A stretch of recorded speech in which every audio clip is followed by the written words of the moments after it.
বিখ্যাত প্রকৃতিপ্রেমী ঔপন্যাসিক বিভূতিভূষণ বন্দ্যোপাধ্যায়ের আরণ্যক উপন্যাসের ছায়ায় জয়িতা সেনের উপলব্ধি, আরণ্যকের অভিঘাত।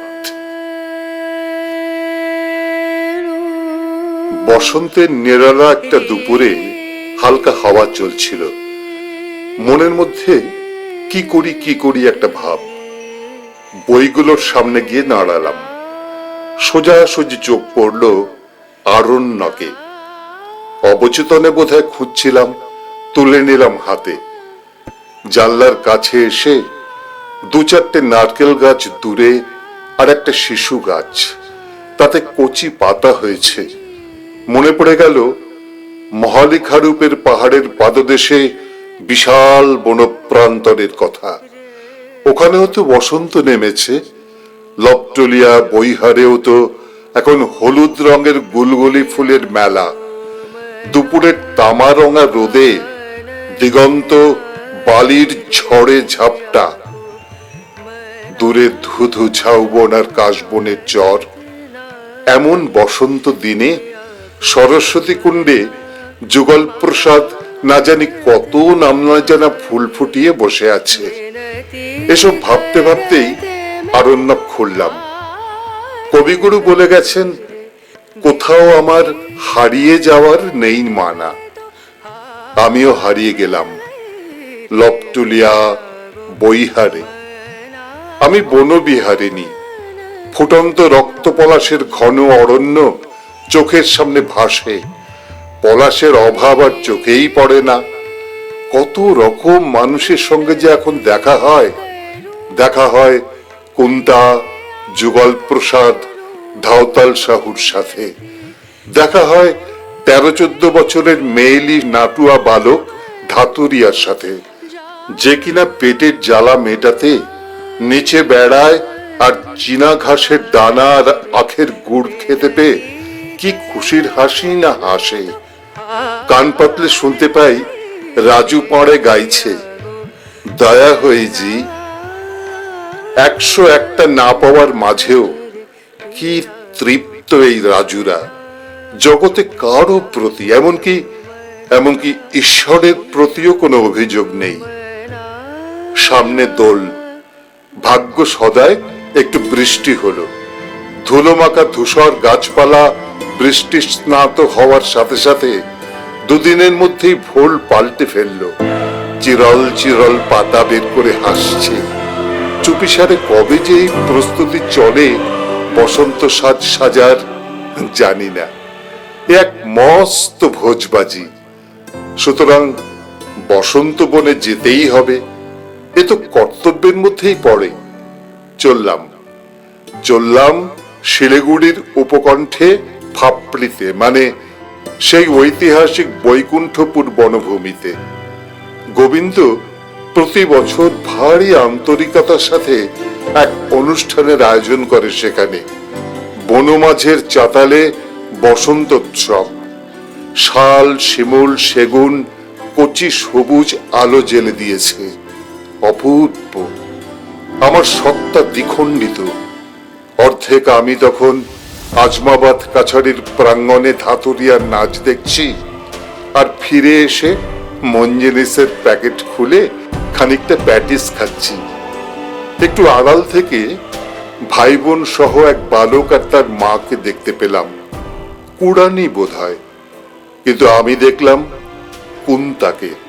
হ্যাঁ, কুন্তা কাছারির উঠোনে কুয়োর পাশে দাঁড়িয়ে অপেক্ষা করছে। ম্যানেজার বাবুর খাওয়া হলে পাতের এঁটো ভাত নিয়ে যাবে, ছেলেমেয়েগুলো খাবে। বন্য কুল সংগ্রহ করে সে সংসার যাত্রার ব্যবস্থায় ব্যস্ত থাকে। আমি প্যাকেটের অবশিষ্ট দিয়ে দিলাম, আরো অনেকেই দিল। আমার অবচেতন বলল, কুন্তা আর তার আত্মজোড়া আজ অভুক্ত থাকবে না। প্রিয় কতগুলি মুখ আমার টোটোতে উঠতে বলছে। আমি টোটো চড়ে ঝাঁকি খেতে খেতে ফিরে এলাম বাড়ি, মানে সেই 4 দেওয়ালের ফ্ল্যাটের অভ্যস্ত বন্দি খাঁচায়। এই লেখাটা পড়ে বা শুনে যারা আরণ্যক পড়েননি, তেমনি যদি অল্প দু একজনও আরণ্যক পড়েন, তবেই এই লেখা সার্থক। বাংলা ক্লাসিক উপন্যাসগুলো এই প্রজন্ম জানতেই পারল না। এটা ভাবলেই বড় দুঃখ হয়। কত বড় আনন্দ রস থেকে যে ওরা বঞ্চিত। আহারে। যাই হোক, বিষয় ফিরে আসি। আরণ্যক।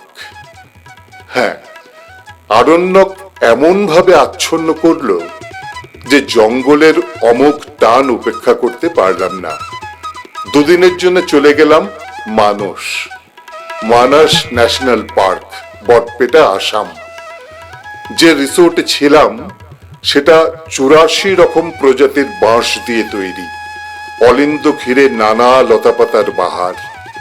আমাদের 203 নম্বর কটেজের সামনে রিসোর্টের সীমানা পেরিয়েই বয়ে চলেছে স্বচ্ছ জলের নাম না জানা নদী। একটা ব্যাপার দেখে অবাক হলাম। রিসোর্টের বাগানের নানা ধরনের ফুল গাছের অনেকগুলি দেখছি নদী বরাবর লাগানো রয়েছে। এ কি করে সম্ভব? আদারে বাদারে তো এসব জন্মায় না, এগুলো রীতিমতো বুনতে হয়। বেলা বাড়লে চোখে পড়ল দূরে বাগানে একটি লোক কাজ করছে। কাছে গিয়ে প্রশ্ন করে জানতে পারলাম উনি মালি। আরো দুইজন আছেন বাগান দেখাশোনার জন্যে। আমি নদীর পাড়ের গাছগুলোর কথা জিজ্ঞেস করতেই মালি লজ্জা পেয়ে বলল, আর বলবেন না মাঝি, এ আমার ছোট লেটকার কাম আছে। দুটা পয়সা আছে এমন কাম না করে কোথায় কোথায় যায় ফুল গাছ লাগায় বেড়ায়। জঙ্গল মে সাফারি করতে যাবেন তো দেখতে পাবেন সুন্দর সব বাগিচাওয়ালা ফুল ফুটে আছে। সব ওই লেটকার কাম, হতেই ও খুশ।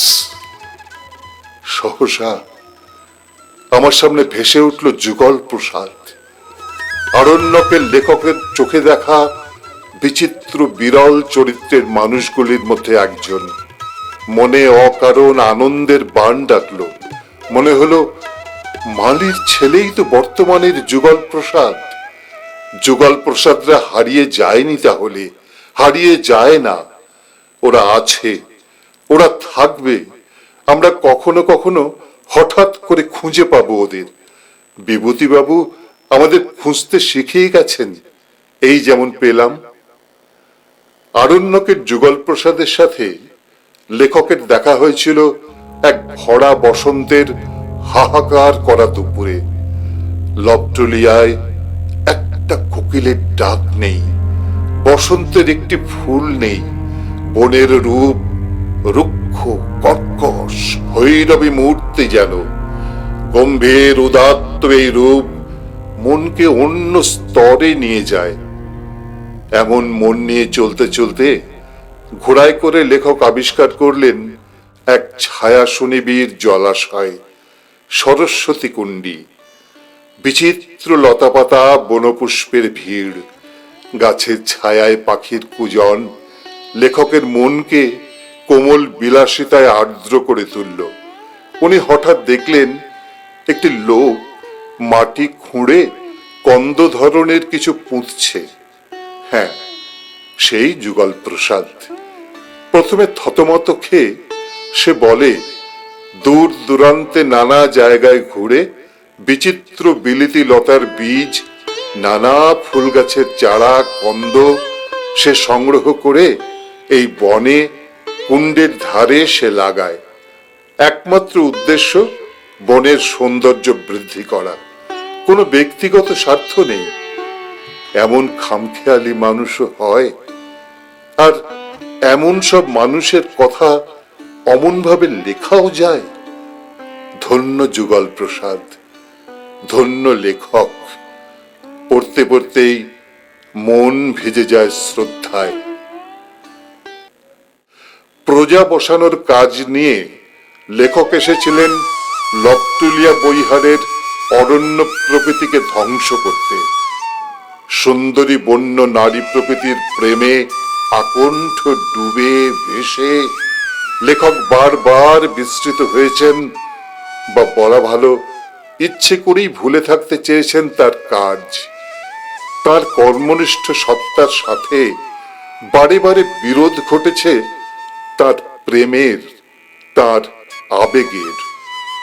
কাশবন, ঝাউবন, দুধলি ফুল, গোলগুলি ফুল, হংসলতা, মহালিখারূপের পাহাড়ের দিগন্ত বিস্তৃত জ্যোৎস্না ধোয়া প্রান্তর, বুনো মহিষের দেবতা, এ সব কিছুর অদ্ভুত টান থেকে মুক্ত হয়ে নাগরিক সভ্যতায় ফেরা বড় কঠিন, ফেরা বড় দুষ্কর। লেখকের বিপন্নতা আমাদেরও ছোঁয়ে। প্রাচীন জরিপের থাক নকশায় দেখা যায় কুশি নদীর প্রাচীন খাত ছিল নারহা বৈহারের উত্তর সীমানা। নদী মজে গিয়ে এখন কেবল ওই জলাশয়টুকুই রয়েছে, যা সরস্বতী কুণ্ডী বলে পরিচিত। অন্যদিকে সে প্রাচীন খাত ঘন অরণ্যে পরিণত।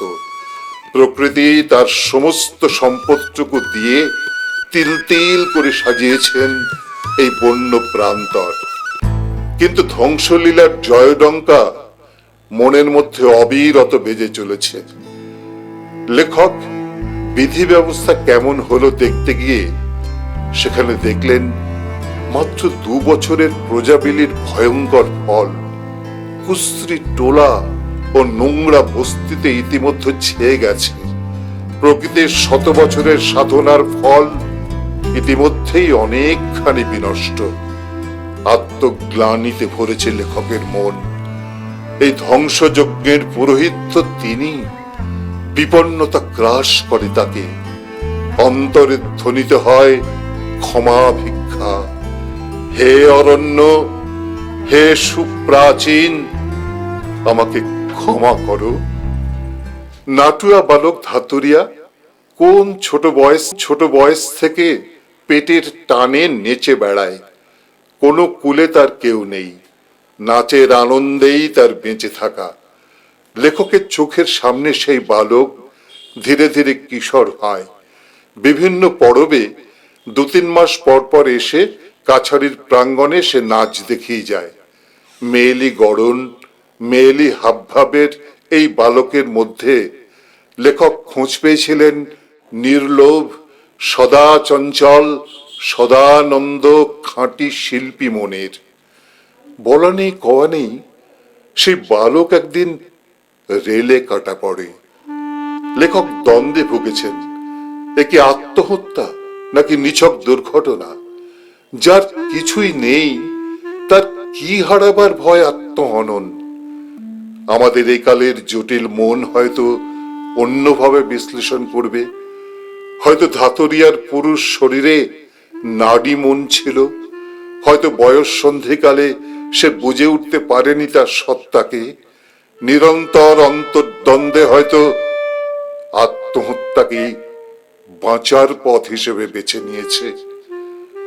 আরণ্যকের অভিঘাত এসব ভাবায়। সরস্বতী কুণ্ডীতে মায়াপরীরা আর নাবে না। নরহা বৈহারের নাম ঘুঁচে গেল। লবটুলিয়া কেবল এখন একটি বস্তি মাত্র।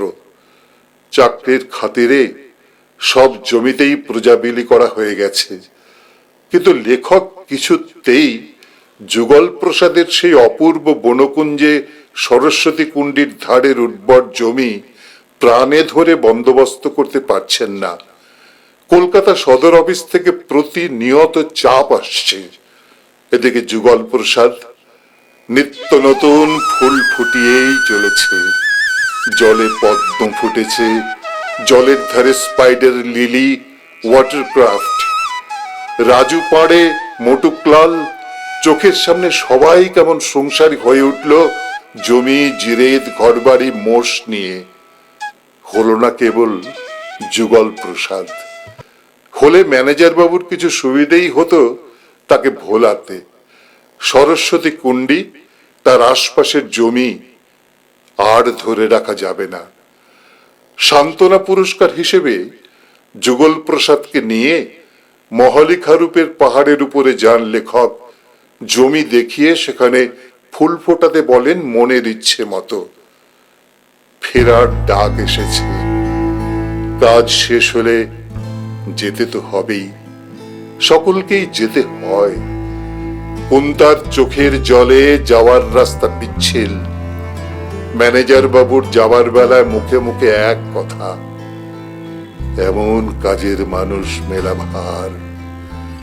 গা ছমছম জঙ্গল কি রূপ নিয়েছে কটা বছরে।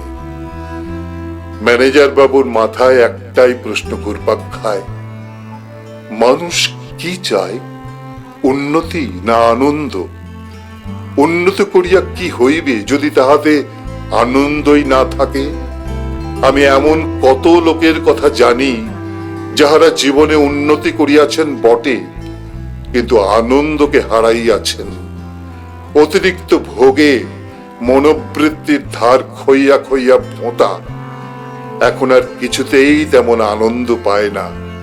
জীবন তাহাদের নিকট একঘেয়ে, একরঙা, অর্থহীন। মন শান বাঁধানো, তাহাতে রস ঢুকিতে পারে না।